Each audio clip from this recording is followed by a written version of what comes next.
দুই ঠ্যাং ছড়াইয়া মাঝে দিল ভরিয়া আপন কাজ করিয়া পরে দেয় ছাড়িয়া, বলো কি?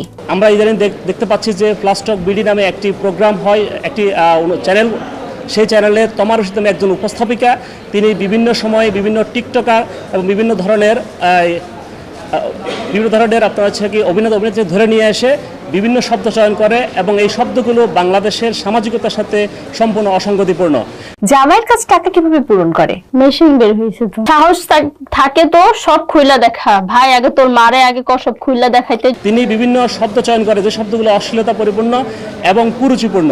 5 ব্যাটাই ধরে 32 ব্যাটাই করে, এক ব্যাটা ধাক্কিয়ে নেয় ঘরে, বলো কি? আমাদের বাংলাদেশের বর্তমান যে জাতীয় অনলাইন গণমাধ্যম নীতিমালা আছে, এই নীতিমালার 3.6.3-এ বলা আছে যে শিশুদের মনস্তাত্ত্বিক, মানবিক এবং নৈতিক গঠনকে নেতিবাচক প্রভাবিত করে এমন ধরনের অশ্লীল, তথ্যগত ভুল ও ভাষাগতভাবে অশোভন এবং সহিংসতামূলক অনুষ্ঠান প্রচার সম্পর্কে সতর্কতা অবলম্বন করতে হবে। তিনি এই নীতিমালা লঙ্ঘন করেছেন। তোমার কথা শুনে তো মনে হচ্ছে তোমার সুগার ডেডির খুব প্রয়োজন।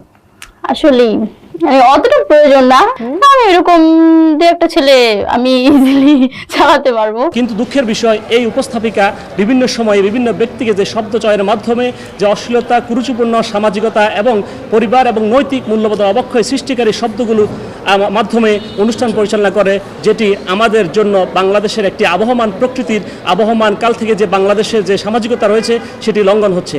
এটার ভেতর ওটা দিয়া দুজনে রয় শুইয়া, বাইরের লোকে যত ঠেলে মুখটি মোটেই নাহি খোলে। এটা আমি বুঝছি, বাট এটা কি?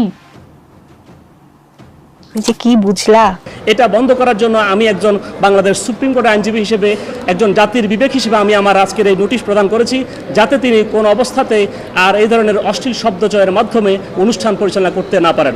আমরা আশা করব তিনি অতি সত্বর আমার এই নোটিশ প্রাপ্তির 3 দিনের মধ্যে তার প্রচারিত প্লাস্টক বিডি থেকে সকল ধরনের অনৈতিক, কুরুচিপূর্ণ এবং অশ্লীল শব্দ চয়নের মাধ্যমে সৃষ্ট সকল কন্টেন্ট বা ভিডিও তিনি অপসারণ করবেন, এটা আমরা প্রত্যাশা করি।